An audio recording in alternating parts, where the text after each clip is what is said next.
Welcome to FMHSS online class room. Fathimabi memorial higher secondary school online class റൂമിൽ ഇന്ന് നാം ചർച്ച ചെയ്യുന്നത് +2 പൊളിറ്റിക്കൽ സയൻസ് പാഠഭാഗങ്ങളെക്കുറിച്ചാണ്.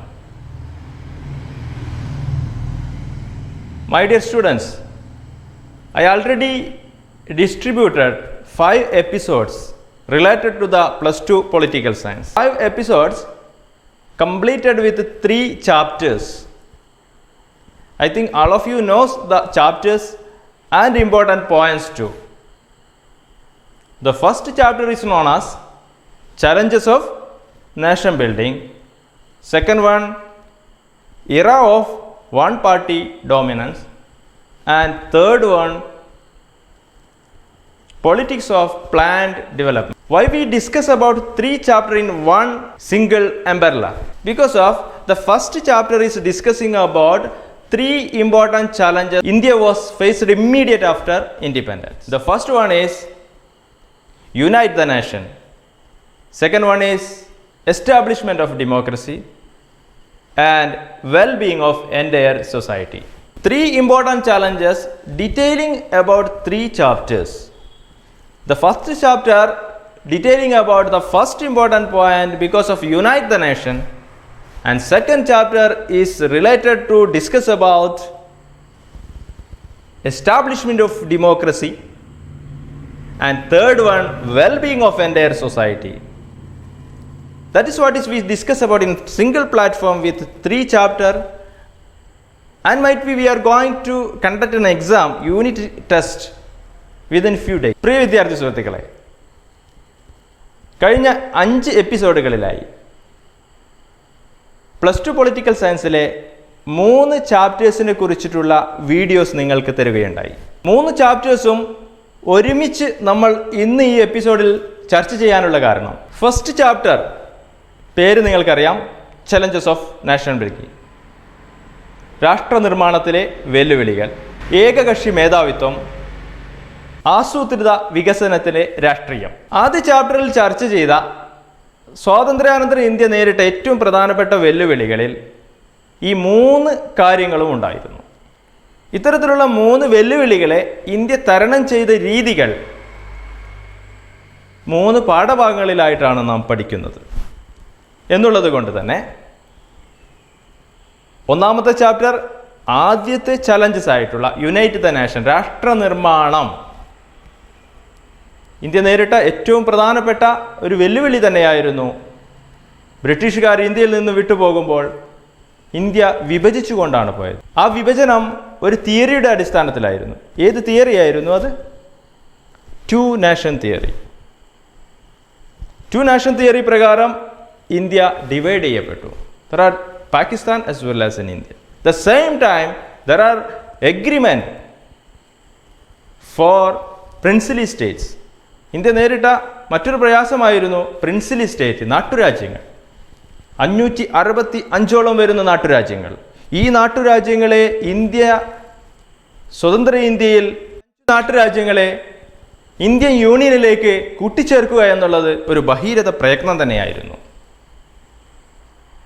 അതിന് ഏറ്റവും പ്രയാസകരമായ കാര്യം ചില നിയമങ്ങളായിരുന്നു. Once the India got freedom, there is an agreement for princely states. Either they can join in India or in Pakistan, or they can stand still. നാട്ടുരാജ്യങ്ങൾക്ക് സ്വതന്ത്രമായി നിൽക്കാം, അല്ലെങ്കിൽ ഇന്ത്യയോടൊപ്പം ചേരാം, അതുമല്ലെങ്കിൽ പാകിസ്ഥാനോട് കൂടി ചേരാം. ഇന്ത്യയുടെ പ്രത്യേക ജിയോഗ്രഫി പ്രകാരം ആദ്യം തന്നെ തിരുവിതാംകൂർ നാട്ടുരാജാവ് they published they want to become standstill agreement. Stand എഗ്രിമെൻറ്റിൽ നിൽക്കണമെന്ന് ആഗ്രഹിച്ചുകൊണ്ടാണ് ആദ്യമായി തിരുവിതാംകൂർ നാട്ടുരാജാവ് പ്രഖ്യാപനം നടത്തുന്നു. തുടർന്ന് ഹൈദരാബാദ് നൈസാം, ജമ്മു കാശ്മീർ, ജുനഗഡ് തുടങ്ങിയ മറ്റു പല നാട്ടുരാജ്യങ്ങളും ഇതിനോട് കൂടിച്ചേരുമ്പോൾ ഇന്ത്യ നേരിട്ട ഏറ്റവും വലിയ ഒരു പ്രയാസമായിരുന്നു ഇന്ത്യയെ എങ്ങനെ കൂട്ടിച്ചേർക്കുക എന്നുള്ളത്. ഇതിനെല്ലാം പരിഹാരം കണ്ടത് ഇന്ത്യയുടെ താൽക്കാലിക ഗവൺമെൻറ് ആയിരുന്നു, ഇൻട്രിങ് ഗവൺമെൻറ്. ആരായിരുന്നു ഇന്ത്യൻ ഇൻട്രിങ് ഗവൺമെൻറ്, താൽക്കാലിക ഗവൺമെൻറ്റിൻ്റെ തലപ്പത്തുണ്ടായിരുന്നത്? ഇന്ത്യയുടെ പ്രധാനമന്ത്രി ആരായിരുന്നു? ജവഹർലാൽ നെഹ്റു. അദ്ദേഹത്തിൻ്റെ നേതൃത്വത്തിലും ഇന്ത്യയുടെ ആദ്യത്തെ ഉപപ്രധാനമന്ത്രിയും ആഭ്യന്തരമന്ത്രിയുമായിരുന്ന അയൺ മാൻ ഓഫ് ഇന്ത്യ എന്നറിയപ്പെടുന്ന സർദാർ വല്ലഭായ് പട്ടേലിൻ്റെ നേതൃത്വത്തിലുമാണ് ഈ നാട്ടുരാജ്യങ്ങളെ സംയോജിപ്പിക്കുക എന്നുള്ളൊരു പ്രയത്നം പൂർത്തിയാക്കിയത്. Another huge problem that is known as process of partition. A day before the same country, the one day after, two nations, Muslim from Indians, those are traveled to Pakistan, the same Hindus are from Pakistan travel to India. There are lot of issues India face. The historians are said about this, the division of heart. ഹൃദയങ്ങളുടെ വെട്ടിമുറിക്കൽ എന്ന് ചരിത്രകാരന്മാർ പറഞ്ഞ ഒരു പലായനമായിരുന്നു, ലോകം കണ്ട ഏറ്റവും വലിയ പലായനമായിരുന്നു 1947-50 ഇന്ത്യയിൽ നിന്ന് മുസ്ലിങ്ങൾ പാകിസ്ഥാനിലേക്കും പാകിസ്ഥാനിൽ നിന്ന് ഹിന്ദുക്കൾ ഇന്ത്യയിലേക്കും കടന്നു വരേണ്ടി വന്ന ടു നാഷൻ തിയറിയുടെ ഭയാനകമായ അവസ്ഥ. ഇത്തരത്തിലുള്ള പ്രശ്നങ്ങളെല്ലാം പരിഹരിച്ചുകൊണ്ട് India become a nation, unite the nation, ശേഷം സംസ്ഥാനങ്ങളുടെ രൂപീകരണം, ഇതെല്ലാം നാം ആദ്യ പാഠഭാഗങ്ങളിൽ. രണ്ടാമത്തെ പാഠഭാഗത്ത് നാം ചർച്ച ചെയ്തത് ഇറ of one party dominance. India got freedom from Britishers. Before that, lot of dynasty ruled out in India. After independence, Indian government, Indian peoples are decided to become a democratic country. But the people of India don't know about how to act as a democracy. Most of the Indians are illiterate.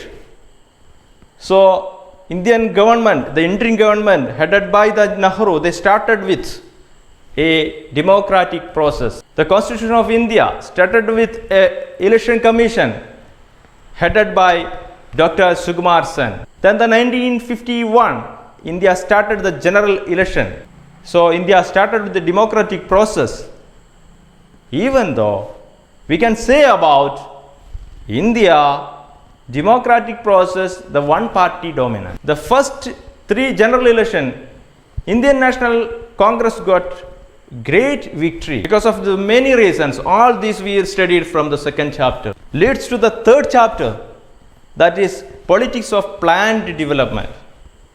The third problem which we discussed from the first chapter, that is the well-being of entire society. After independence, the most of the Indians are illiterate as well as very pathetic in the economic condition. സാമ്പത്തികപരമായി വളരെ മോശമായിരുന്ന ഇന്ത്യയിലെ ജനങ്ങളെ ഉയർത്തിക്കൊണ്ടുവരുന്നതിന് വേണ്ടിയിട്ടുള്ള പാക്കേജുകൾ നടപ്പിലാക്കുകയായിരുന്നു മറ്റൊരു പ്രശ്നം. ആ പ്രശ്നമാണ് നമ്മൾ മൂന്നാമത്തെ പാഠഭാഗത്ത് ചർച്ച ചെയ്യുന്നത്. 2 എപ്പിസോഡുകളിലായിട്ട് നാം അത് മനസ്സിലാക്കിയിട്ടുണ്ട്. പഞ്ചവത്സര പദ്ധതികളും പ്ലാനിംഗ് കമ്മീഷനും socialist as well as capitalist mode of operandi ഇന്ത്യയിൽ എങ്ങനെയാണ് നടത്തിക്കൊണ്ടുവന്നതെന്ന് നമ്മൾ സെക്കൻഡ് എപ്പിസോഡുകളിൽ പഠിക്കുകയുണ്ടായി. ഇത്തരത്തിലുള്ള പാഠഭാഗങ്ങളിലെ ഏറ്റവും പ്രധാനപ്പെട്ട ചോദ്യോത്തരങ്ങൾ ഞാൻ FMHS ഓൺലൈൻ ക്ലാസ് റൂമിലെ ഡിസ്ക്രിപ്ഷൻ ലിങ്കിൽ നിങ്ങൾക്ക് നൽകുന്നതാണ്. ഇത് വെച്ചുകൊണ്ട് നിങ്ങൾ ആൻസറുകൾ കണ്ടെത്തുകയും അടുത്ത ദിവസം നാം നടത്താൻ പോകുന്ന ഒരു 3 ചാപ്റ്റർ യൂണിറ്റ് ടെസ്റ്റിന് പ്രിപ്പയർ ആവുകയും ചെയ്യുക. എല്ലാവർക്കും ഒരു ശുഭദിനം നേർന്നുകൊണ്ട് നിർത്തുന്നു. Bye bye, take care.